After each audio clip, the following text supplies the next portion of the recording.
이번 코너는 금융감독원과 함께 다양한 정보 전해드리는 시간입니다. 알아두면 돈이 되는 금융픽.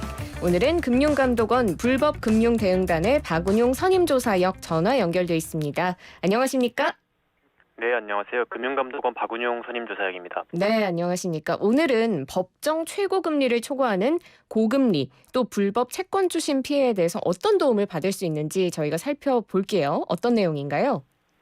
예, 작년 7월 7일부터 법정 최고금리가 20%로 인하되었습니다. 네. 그런데 내 대출 금리가 20%를 초과하는지 아닌지 잘 모르시는 분들도 계시고, 그리고 불법 사금융을 이용하시는 분들 같은 경우에 어떤 도움을 받으실 수 있는지 오늘 안내를 드리려고 합니다. 네. 20% 연이자율이죠. 자, 지금 불법 사금융 이용하시는 분들이 높은 이자를 지불하고 있어도 내 금리가 20%를 초과하는지 안 하는지 이게 조금 헷갈리는 분들도 계실 수 있고요. 최고금리 20%가 이제 연이자율인 거죠? 네, 20%는 연이자율입니다. 네. 실제로 내 금리가 몇 %인지 정확히 모르는 분들도 계시고, 금리를 계산해보고 싶어도 정확하게 계산하기 어려운 경우가 종종 있습니다. 네. 그래서 100만 원을 빌리면 1년에 이자가 20만 원이 됩니다.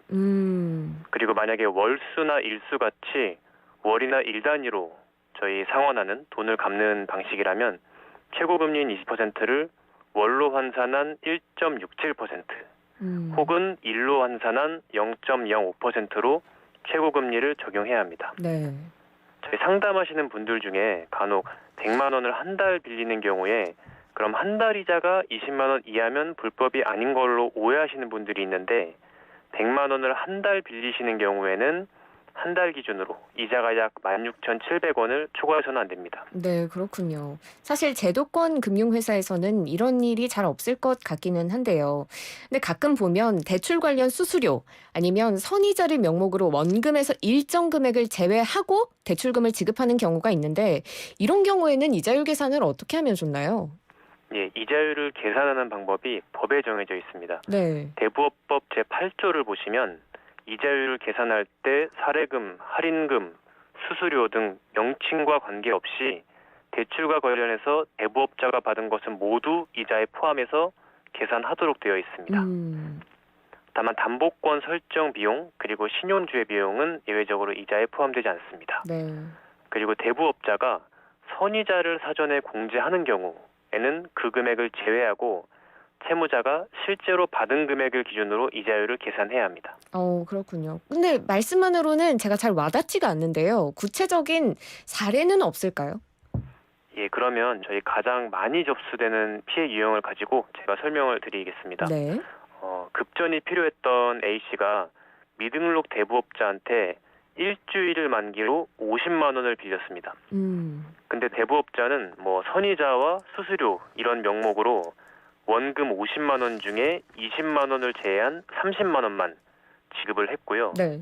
이 경우에는 대출 금액은 50만 원이 아니고 A씨가 실제로 받은 30만 원이 대출 금액이 되고 나머지 20만 원은 이자가 됩니다. 네. 대출 기간은 일주일이 되어서 우리가 일주일 이자율만 계산을 해보면 20만 원을 30만 원으로 나눈 66.7%가 되고요. 이 일주일 이자율을 연으로 환산하면 약 3,476%가 되고 법정 최고금리 20%를 훨씬 초과하는 고금리 불법 대출에 해당합니다. 와, 그렇군요. 그런데 정말 어렵네요. 금리 계산 방법이 복잡한데 예, 좀 쉽게 계산할 수 있는 방법 없을까요? 있습니다. 저희 일수나 월수처럼 정해진 금액을 일정하게 상환하는 유형이라면 저희 이자율 계산기를 통해서 계산을 하실 수가 있는데요. 네. 저희 금융감독원 홈페이지에 서민금융 1332라는 사이트가 있고, 네. 여기 불법금융 대응 코너에서 이자율 계산기를 저희 제공해드려서 이 이자율 계산기를 이용하시면 되는데, 저희 온라인 포털에서 서민금융 1332 혹은 일수이자 계산으로 검색을 하시면 되고요. 네. 혹시 어려우시다면 저희 금융감독원 불법 사금융 신고센터 국번 없이 1332번으로 문의하시면 최고금리 이완 여부를 안내드리고 있습니다. 네, 그 전에 답변을 들을 때, 아니, 이거 계산이 어려워서 어떻게 하면 예. 좋나 했는데, 온라인 포털에 들어가서 서민금융 1332 혹은 일수이자 계산을 검색하면 이제 네. 계산을 해주는 계산기가 있고, 이게 어렵다면 국번 없이 1332로 전화하면 된다 말씀이신 거죠? 그렇습니다. 네. 네. 그럼 참 이자율이 얼마인지 쉽게 알 수 있겠네요. 그런데 이미 내가 고금리 피해를 당한 것 같다, 이런 생각이 든다면 이럴 때는 어떻게 대처하면 좋을까요? 고금리나 혹은 불법 채권 추심 피해를 이미 당하고 계신다면 네. 저희 금융감독원 홈페이지에 불법금융신고센터라는 메뉴가 있습니다. 네. 여기로 신고를 하셔도 되고, 혹은 아까처럼 국번 없이 1332번으로 문의를 하시면 저희가 이제 피해자 대상으로 채무자 대리인 무료 지원 제도를 안내해드리거나 혹은 불법업자 형사처벌을 위한 수사 의료 조치를 해드리고 있습니다. 그렇군요. 채무자 대리인 제도라는 말씀해 주셨는데 용어가 조금 생소합니다. 조금 더 자세히 설명 부탁드릴게요. 예, 그 정부에서 2020년 1월부터 저희 미등록 혹은 등록 대부업자한테 불법 수임 피해가 있거나 아니면 법정 최고금리를 초과한 대출을 받은 피해자분들을 대상으로 채무자 대리인 및 소송 변호사 무료 지원 제도를 시행하고 있습니다. 네.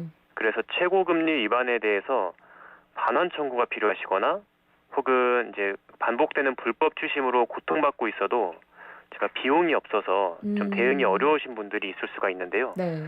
이런 경우에 채무자 대리인 및 소송 변호사 무료 지원 제도를 통해서 도움을 받으실 수가 있습니다.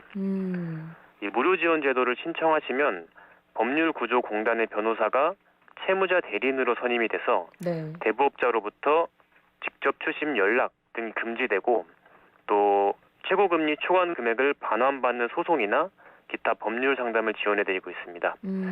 그래서 금융감독원 홈페이지나 불법사금융신고센터 1332번을 통해서 신청하실 수가 있으니 도움이 필요하신 분들은 꼭 신청하시기 바랍니다. 네, 정말 좋은 제도네요. 불법 추심에 시달려서 힘드신 분들 꼭 도움 받으시면 좋겠습니다.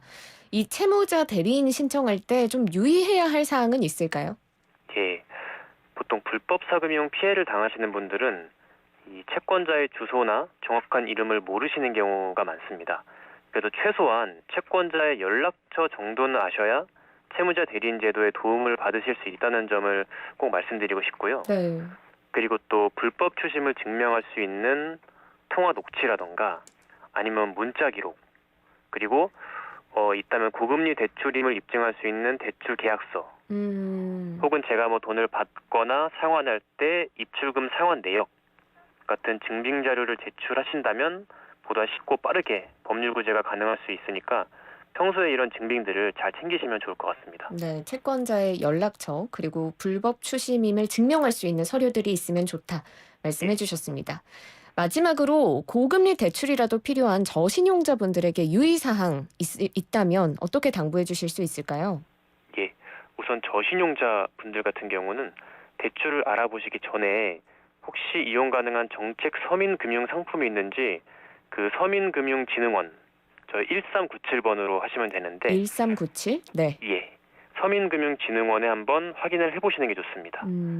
그리고 만약에 대부업체를 이용하셔야 되는 상황이라면 이 대부업체가 등록된 대부업체인지 확인하고 대출을 진행하셔야 이런 고금리나 채권 불법 추심 같은 네. 행위로부터 보호를 받으실 수가 있고요.